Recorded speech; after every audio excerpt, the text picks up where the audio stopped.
오늘 이 본문 말씀을 보며 주제를 하나님의 선물이라고 한번 지어봤습니다. 하나님께서 저희들을 먼저 사랑하셨습니다. 그리고 독생자를 주셔서 저희들에게 믿음을 주시고 구원이라는 그 놀라운 선물을 저희들에게 주셨습니다. 말씀을 준비하는데 제 와이프가 주제를 보더니 하나님의 선물 이런 주제를 보더니 나일이네 이러는 거예요. 사실 이 나일이라는 이름이 나다나엘에서 나엘이라서 이 히브리어로 이 나엘이 나타낼 신의 선물, 그래서 하나님의 선물입니다. 생각해보니 나엘이가 정말 이 세상 가운데 또 저희 가정 가운데 하나님의 선물이구나라는 생각이 또 다시 한번 들었습니다. 그런데 하나님께서는 저희들에게 그보다도 더 값진, 더 뛰어난, 더 훌륭한 이 세상 그 무엇과도 바꿀 수 없는 선물을 주셨습니다. 그분이 바로 예수 그리스도입니다. 이번 주 가정 예배 가운데에 그 예수님의 보혈이 우리의 삶 가운데 끼치는 영향이 무엇입니까? 라는 이 나눔 질문을 보고서는 이 찬양이 생각이 났습니다. 바로 이 세상은 내 집 아니네 라는 찬양입니다. 오 주님 같은 친구 없도다. 저 천국 없으면 나 어떻게 하나. 네, 그 찬양이 생각이 나서 감사합니다. 그때 이 찬양이 생각이 났었는데 정말 이 예수 그리스도의 보혈이 없으면 어떻게 할까? 저 천국에 소망이 없다면 이 세상을 살아갈 때에 과연 내 삶에 어떤 의미가 있을까 생각을 했습니다. 정말 안개와도 같이 사라지는 이 삶 가운데 아무 의미가 없겠구나라는 생각이 들었습니다. 우리의 삶에 그 예수 그리스도가, 그 예수 그리스도의 보혈이 구원이 있다는 것이 얼마나 은혜인지 모르겠습니다. 그런데 이 세상을 살아갈 때에 예수님에게 얼마나 많은 관심을 갖고 살아갈까요? 비그리스도인들, 예수님을 믿지 않는 자들은 말할 것도 없습니다. 그런데 예수님을 믿는 자들도 사실 예수님에 대해서 얼만큼 생각을 하며 살아가는지 생각을 하게 됩니다. 이 땅에 속해 있어서 이 땅에 있는 것들을 바라보며 분주하게 살아가는 것이 아닌지, 그저 한 주를 분주하게 살아가다 보니 어느덧 주일이 와서 그 주일 가운데 예배를 드리러 나가는 그러한 썬데이 크리스천이 아닌지 다시 한번 생각해 봅니다. 물론 저희 교회는 그런 성도님은 없습니다. 그러나 그 믿는 자가 매일 이 그리스도를 믿는 믿음 가운데 살아갈 때에 거듭남이 있어야 합니다. 그 예수님을 우리 마음 가운데 모시고 사는 것입니다. 그렇게 주님과 함께 동행을 하기 시작하면 여러 가지 삶 가운데 궁금증이 생기기 시작합니다. 과연 믿음은 무엇일까? 하나님의 나라는 어떤 것일까? 그 하나님께서 오늘 나의 삶 가운데 하는 그 모든 결정들 가운데에 어떤 뜻이 있으실까라는 그런 궁금증들이 생기기 시작합니다. 그리고 이를 위하여서 기도를 할 때에 우리 속 안에 내주 교통하시는 그 성령님께서 우리의 갈 길을 알려주시며 함께 동행하는 기쁨을 누릴 수가 있습니다. 오늘 본문 말씀은 요한복음 이 3장 16절, 작은 복음이라고도 불리는 할 정도로 정말 너무나도 잘 알고 있는 그러한 말씀입니다. 이 요한복음 3장 16절에서 21절이 있기 이전에 1절에서 15절은 이 니고데모라고 하는 한 유대인이 예수님께 찾아와서 질문을 합니다. 과연 구원이 무엇입니까? 하나님의 나라가 무엇입니까? 거듭나는 것이 무엇입니까?에 대해서 질문을 합니다. 이 니고데모는 바리새인이자 이 산헤드린의 공회의 또 일원 중에 한 명이었습니다. 마치 정치인 같은 또 그런 사람이겠죠.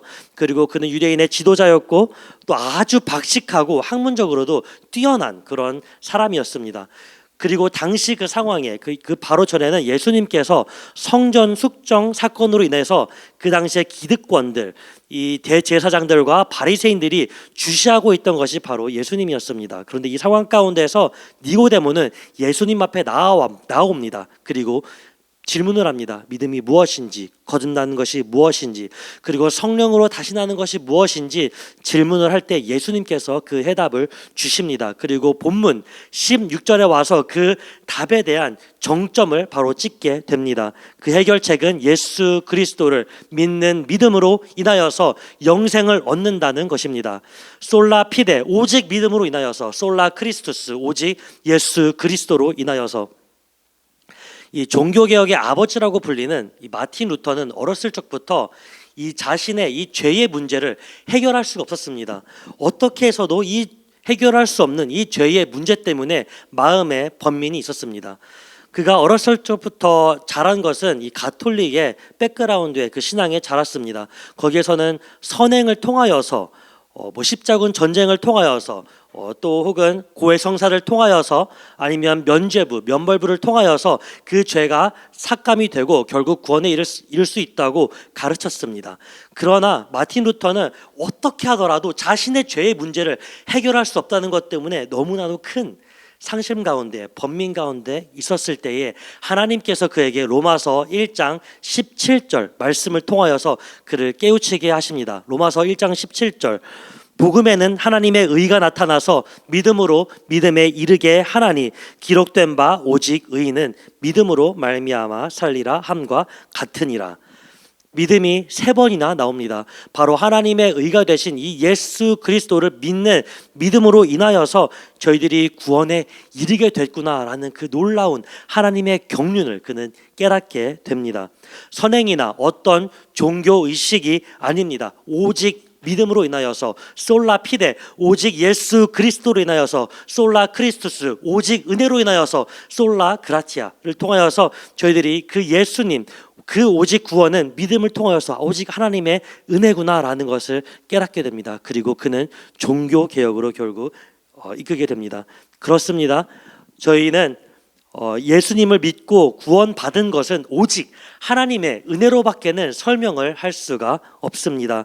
이는 하나님께서 저희들을 먼저 사랑하셨기 때문에 가능한 것입니다. 그 하나님의 사랑과 그 하나님의 큰 은혜가 오늘 충만하게 되는 이 밤이 되시기를 예수님의 이름으로 축복합니다. 첫 번째입니다. 하나님께서 먼저 사랑을 주셨습니다. 요한복음 3장 16절에 하나님께서 세상을 이처럼 사랑하사, 하나님께서는 세상을 먼저 사랑하셨습니다. 저를 사랑하셨고 여러분을 사랑하셨습니다. 이 세상의 원어는 코스모스, 유대인과 이방인을 모두 포함하며 온 인류의 그 과거와 현재와 모든 미래의 인류를 다 포함하는 그 온 우주적인 하나님께서 모두를 다 사랑하신다는 것입니다. 그 하나님께서는 시간과 공간을 초월하시는 분이십니다. 그 하나님의 그 크신 사랑, 아무리 수천 년의 세월이 지났을지라도 그 하나님의 사랑은 크기나 깊이가 줄어들지 않았습니다. 그 측량할 수 없는 너무도 넓고 그 큰 사랑으로 지금도 오늘도 동일하게 우리 한 사람 한 사람을 사랑하고 계시다는 사실입니다. 그리고 그 하나님은 독생자를 저희들에게 주심으로써 그 사랑을 확증하셨습니다. 바로 독생자이신 이 예수 그리스도를 이 땅에 보내셔서 십자가에 달리게 하셨고 피 흘리심으로 우리의 죄를 사하시며 우리의 죄를 덮으시고 의인이라 칭해 주셨습니다. 저희들이 잘 아는 예화 중에 이 기차의 승객을 살리기 위해서 아들을 희생한 그 아버지의 예화를 잘 알고 계실 것입니다.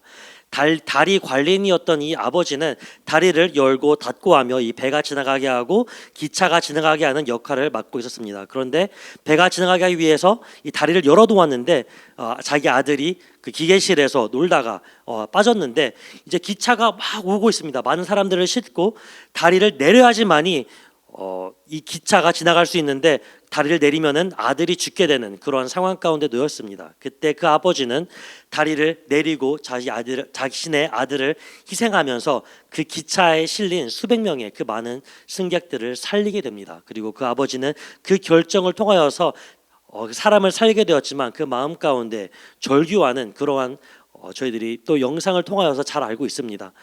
그렇게 아버지의 마음, 자신의 아들을 희생하는 그 아버지의 마음을 저희들은 그 예화를 통해서 잘 알고 있습니다. 그런데 잠잠히 묵상을 하면서 생각을 하다 보니 그 아버지의 마음 가운데 이 기차 안에 있던 사람들을 향한 마음은 어땠을까?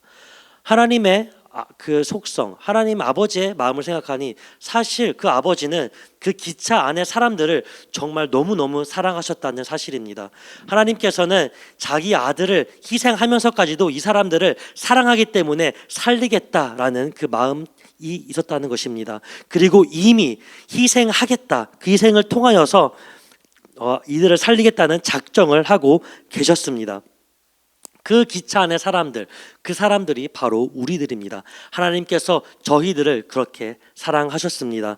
멈추지 않는 이 죽음의 열차, 우리가 모두 멸망을 향해서 달려갈 수밖에 없는 이 열차에 탄 우리들을 사랑하셔서 저희들을 예수 그리스도를 보내셔서 십자가의 죽임을 당하게 하심으로써 이제는 멸망의 열차에서 구원의 열차, 소망의 열차를 타게 하셨다는 것입니다. 로마서 5장 8절, 우리가 아직 죄인 되었을 때에 그리스도께서 우리를 위하여 죽으심으로 하나님께서 우리에 대한 자기의 사랑을 확증하셨느니라.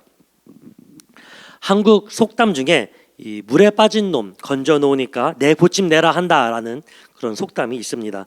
죽어가는 사람 목숨을 구해줬더니 잃어버린 내 물건도 찾아내라라고 하는 그런 뜻입니다. 은혜 입은 사람이 그 고마움도 모르고 오히려 생트집을 잡는다라는 것입니다.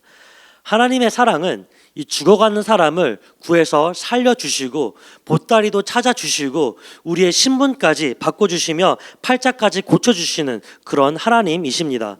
그 하나님께서 바로 오늘 우리를 사랑하시고 복 주시기를 원하신다는 사실입니다. 민수기 6장 24절에서 26절, 여호와는 내게 복을 주시고 너를 지키기를 원하며 여호와는 그의 얼굴을 내게 비추사 은혜 베푸시기를 원하며 여호와는 그 얼굴을 내게로 향하여 드사 평강 주시기를 원하노라. 하나님은 좋으신 하나님이십니다. 하나님께서는 신실하신 하나님, 사랑의 하나님이십니다. 그 하나님께서 오늘 저희들 한 사람 한 사람 가운데 은혜 베푸시기를 원하시고 또 평강을 주시기를 원하시고 지키시기를 원하심을 믿습니다.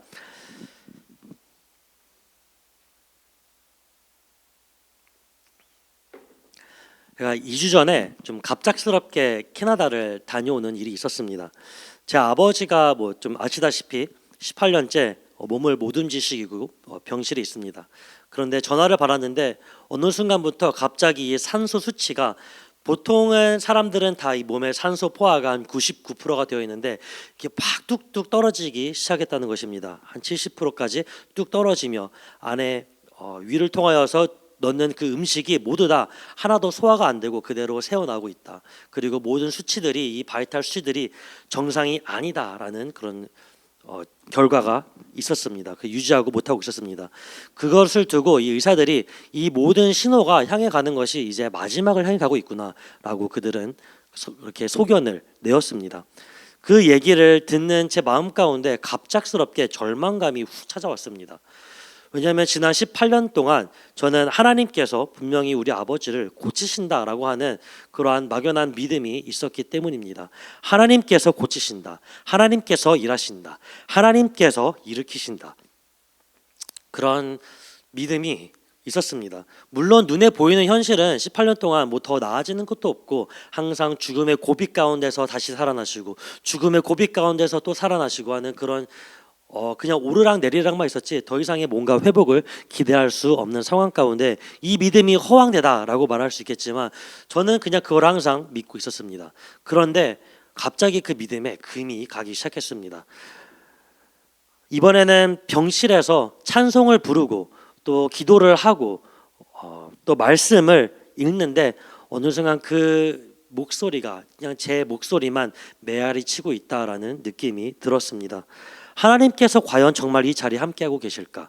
하나님께서 정말 기도를 들으실까? 하나님께서 정말 고치실까? 라는 생각이 계속해서 맴돌았습니다. 하지만 다시 한 번 더 하나님의 속성이 무엇이지 생각을 해왔습니다. 하나님은 사랑이시지, 하나님은 치유하시는 하나님이시지, 하나님은 좋으신 하나님이시지. 시편 121편 1절에서 2절, 내가 산을 향하여 눈을 들리라. 나의 도움이 어디서 올까? 나의 도움은 천지를 지으신 여호와에게 서로다. 감사하게도 저희 아버지의 건강은 조금씩 회복이 되었습니다. 저희 아버지를 위해서 기도해 주신 또 우리 성도님들 너무 감사하고 사랑하고 축복합니다. 하나님은 사랑이십니다. 그 하나님께서는 오늘 우리와 함께 하시며 모든 상황 가운데 우리를 도우시는 분이십니다. 우리의 인생길 가운데 해결되지 않는 문제가 있습니까? 하나님께 구하십시오. 하나님께서 그 삶 가운데 더 큰 은혜를 부어 주실 것입니다. 하나님 앞에 우리 기도 제목이 있습니까? 기도하십시오. 하나님께서 그 삶 가운데 더 큰 능력으로 더욱 존귀하게 사용하실 줄로 믿습니다. 두려워하지 말아라. 내가 너를 지명하여 불렀나니 너는 나의 것이라. 하나님께서 우리를 오늘 부르시고 지명하여서 나의 것이라고 하십니다. 그 하나님께서 오늘도 사랑하시며 힘주시고 위로해 주심을 믿습니다. 그 하나님을 의지할 때에 그 하나님의 크신 사랑과 은혜와 평강이 충만히 임할 줄로 믿습니다. 두 번째입니다. 하나님께서는 저희에게 믿음을 주셨습니다. 여러분 혹시 산타 할아버지가 있다고 믿으십니까? 아까 전에 좀 물어봤어요. 그런데 아이니가 그러지 않을까 그러더라고요. 네, 아이니는 아직 있을 수 있다고 믿는 것 같습니다. 물론 산타 할아버지는 존재하지 않습니다. 네, 제 어렸을 적에는 산타가 있다고 아이니 없죠? 네, 저 어렸을 적에는 산타가 있다고 굳건하게 믿었을 때가 있었습니다. 왜냐하면 크리스마스 때마다 분명히 저희 집에 굴뚝도 없고 창문도 탁 닫아놓고 문도 잠갔는데 어떻게 내 머리맡에 선물을 두고 가는 것이었습니다. 매번 크리스마스 때마다 물론 저희 부모님께서 문을 따고 들어오셔서 선물을 두고 간 것이었습니다. 그런데 그 산타가 있다고 믿었던 그 어린아이의 마음 가운데는 이 북극 어딘가에서 산타가 그 루돌프 사슴들과 함께 내 선물을 열심히 싸고 있겠구나, 크리스마스 때 나를 지켜보면서 선물을 주겠구나 하는 그런 막연한 믿음이 있었습니다. 그 산타가 있다고 믿었던 그 어린아이의 마음 가운데는 그 산타를 고마워하는 그런 존재였습니다. 이처럼 마음 가운데 어떤 존재에 대한 것, 또 어떤 무언가에 대한 이 강한 믿음과 확신이 있으면은 이것이 마치 마음 가운데 살아 숨쉬게 되는 놀라운 일을 경험하게 됩니다. 오늘 본문 말씀에서는 그를 믿는 자마다 멸망하지 않고 영생을 얻게 하신다라고 말씀하고 있습니다. 이 믿음은 바로 예수 그리스도를 믿는 믿음입니다. 히브리서 11장 1절, 믿음은 바라는 것들의 실상이요 보이지 않는 것들의 증거니. 이 바로 믿음이란 바라는 것들, 또 보이지 않는 것들에 대한 실상이 되고 증거가 되는 것입니다. 이런 마음 가운데 예수 그리스도에 대한 확신을 갖는 것입니다. 이 성경 말씀에 대한 또 저희들이 확신을 가지고 살아가는 것이고, 하나님께서 분명히 오늘도 살아서 역사하신다라는 것에 대한 그 말씀에 대한 그 믿음에 대한 확신을 가지고 살아가는 것입니다.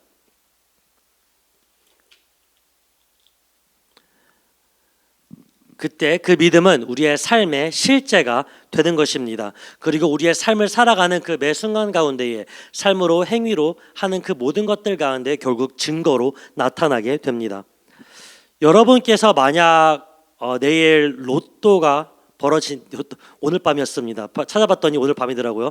근데 만약에 그게 내일이라고 하고 그 로또에 대한 번호에 대한 어떤 번호일까 확신을 가지고 있다면 복권을 사시겠습니까? 안 사시겠습니까? 저는 분명히 그 로또를 복권을 사리라고 생각합니다. 요즘 당첨금이 얼마인가 찾아봤더니 3,400억이더라고요. 3,400억. 너무나 커가지고 그 돈이 정확하게 얼만큼의 액수인지도 잘 감이 안 잡히지만 이 3,400억이 지금 눈앞에서 나를 가져가 달라고 소리 지르고 있는데 그거를 안 가져갈 사람이 있겠습니까? 오히려 안 가져가면 그것이 또 바보 같은 일일 것입니다. 물론 돈이 중요하다, 이런 일확천금을 노리자라는 뜻은 아니고요. 그만큼 그 마음 가운데 확신이 있다면, 증거가 있다면 이를 행동으로 옮기지 않을 사람은 없다는 것입니다. 하나님의 말씀은, 그 하나님의 나라는, 바로 예수 그리스도는 그 3,400억보다 훨씬 더 큰 가치, 그 구원의 가치는 그 무엇과도 비교할 수 없는 그런 큰 가치입니다. 만약 성도가 하나님의 말씀을 향한 확신하는 그러한 믿음이 있다면 그 믿음을 삶 속에서 나타내며 살아갈 수밖에 없습니다.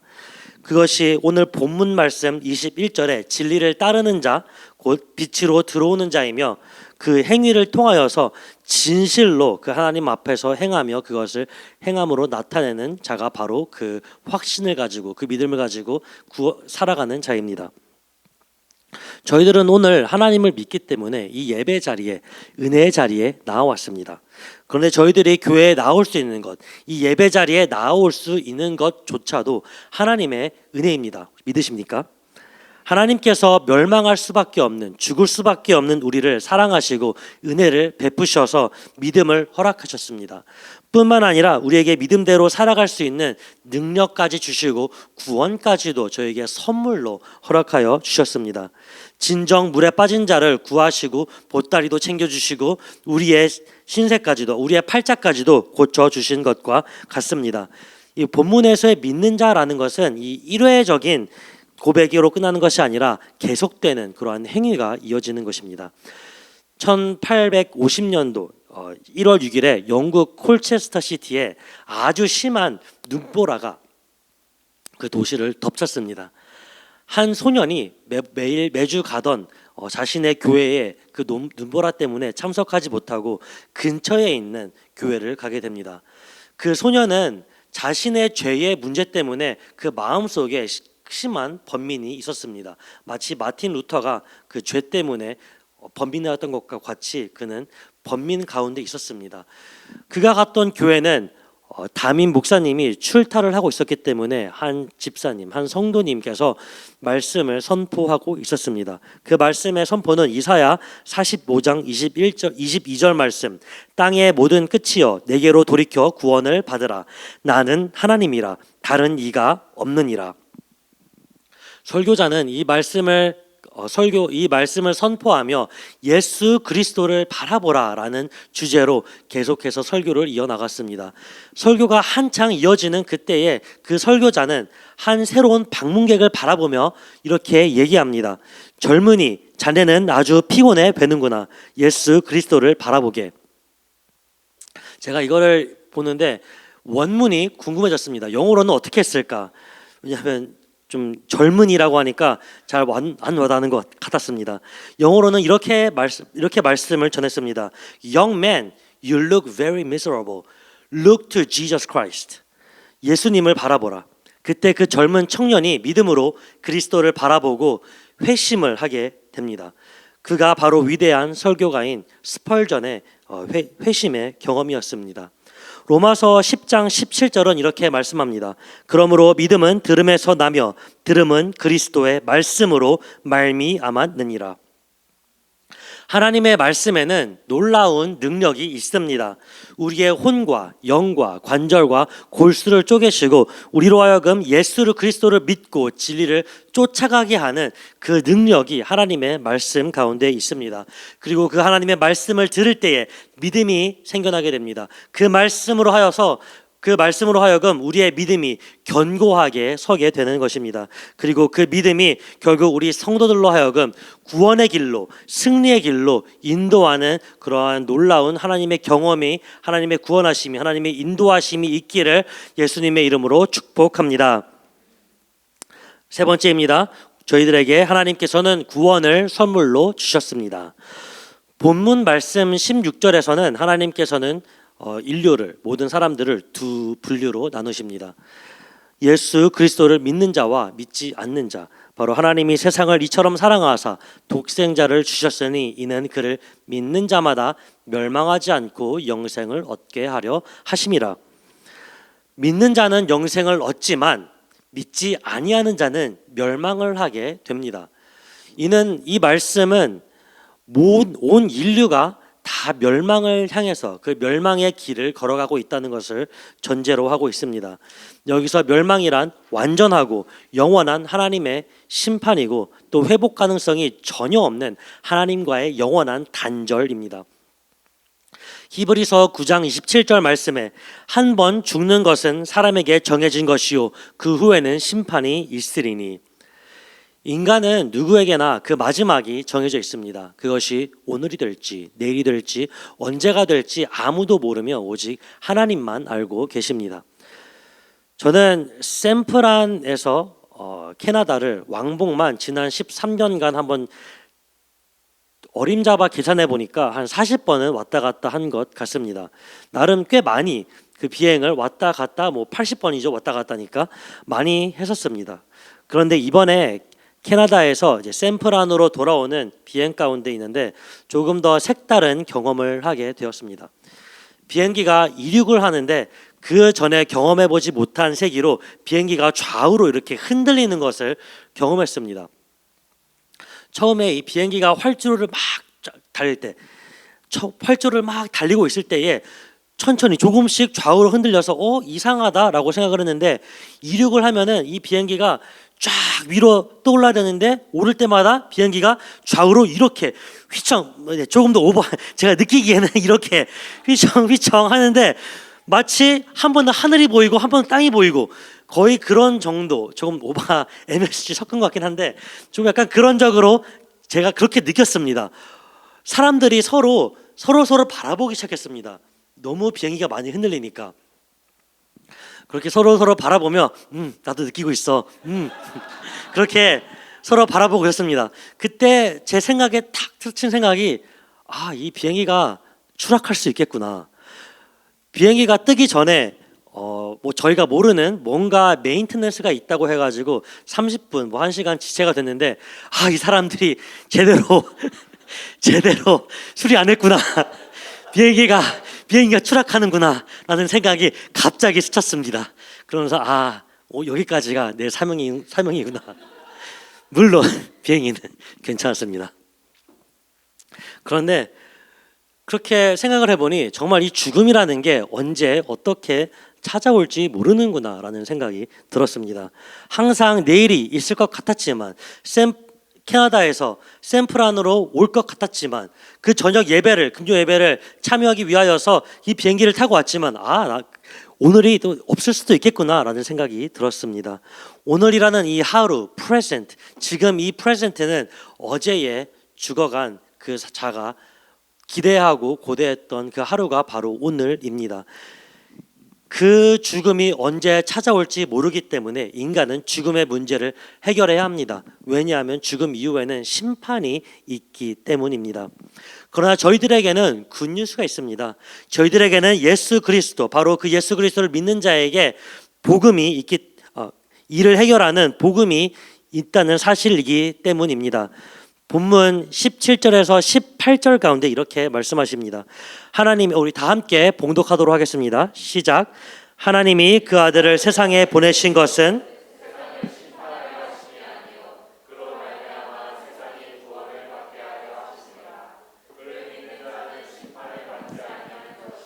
믿지 아니하는 자는 하나님의 독생자의 이름을 믿지 아니하므로 벌써 심판을 받은 것이니라. 아멘. 이 가운데 이렇게 말씀하십니다. 하나님께서 우리를 사랑하사 독생자를 보내신 것은 우리의 죄를 괘씸해가지고 심판 가운데 있는 것이 아니라 그 심판에서 구원해내시기 위하여서 독생자를 주신 것입니다. 왜냐하면 저희들은 저희들의 의로 죄로 인해서 그 의의 능력을 상실하였기 때문에 그 독생자를 주시어서 구원해내신 것입니다. 어떻게 하더라도 우리 스스로는 그 죄를 씻을 능력이 없습니다. 아무리 이 태평양의 바다로 우리의 몸을 씻을지라도, 대서양의 바다로 우리가 목욕을 하며 그 안에 들어갈지라도 죄는 씻어지지 않습니다. 오직 예수 그리스도의 보혈로만이 그 죄가 씻어지며 우리의 죄가 사해지는 놀라운 일을 경험하게 됩니다. 하나님께서는 악을 용납하지 않으십니다. 그리고 죄를 미워하시는 그 하나님께서는 우리로 하여금 우리가 오직 의인이 될 때만 하나님을 그 구원의 자리 가운데, 그 하나님의 나라 가운데 저희들이 거할 수 있다는 사실입니다. 이 땅에 수많은 종교들이 죽음과 심판을 해결하고자 발버둥을 칩니다. 최근 이 사이언톨로지라고 하는 다큐멘터리를 한 한 5분 정도밖에 보진 않았습니다. 보다가 재미없어가지고 껐는데, 이 사이언톨로지라는 이 과학 종교를 보았는데, 이들이 자신들의 종교가 이 미래의 평화를, 이 미래의 번성을 초석을 놓는 그러한 종교라고 사람들을 현혹을 시킵니다. 그리고 그 안에 있는 사람들이 그거에 현혹되어서 내 삶 가운데 의미가 있구나, 그 종교와 내 삶 가운데 그러한 사명을 부여하면서 이 인생의 불확실성, 자신들의 죽음에 대한 두려움을 그런 식으로 해결하고자 합니다.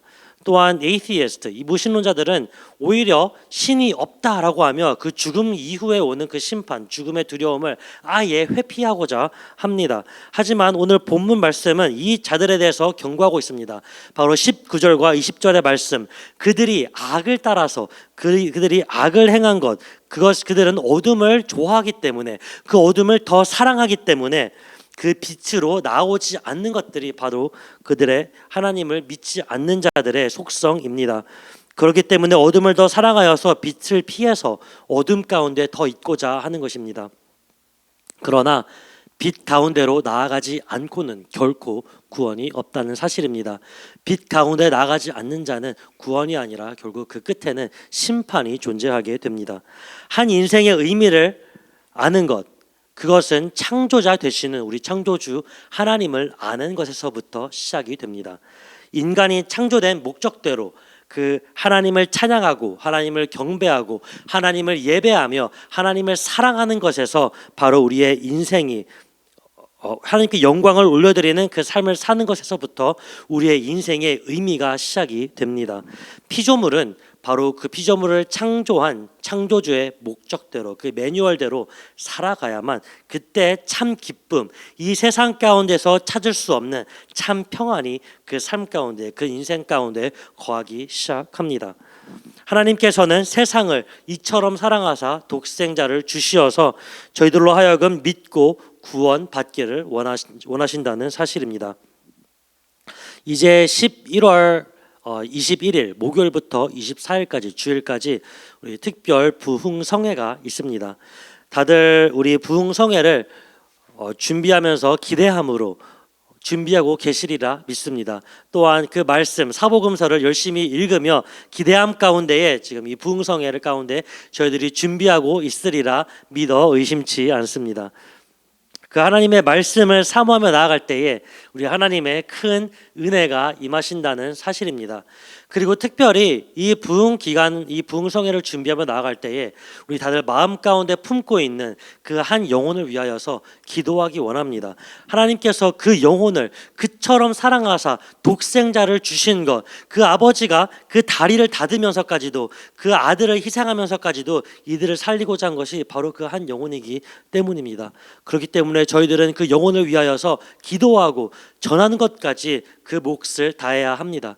그러면 하나님께서 그때에 역사하십니다.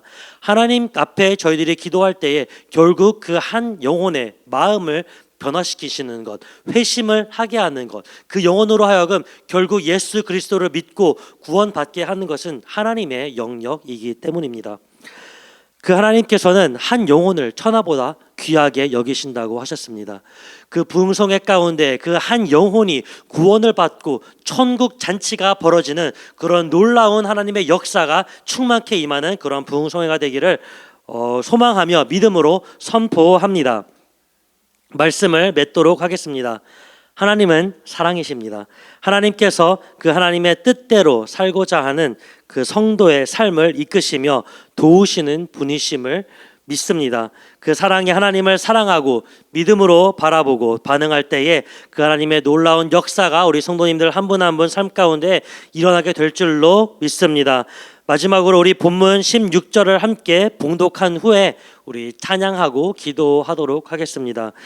16절입니다. 시작. 하나님이 세상을 이처럼 사랑하사 독생자를 주셨으니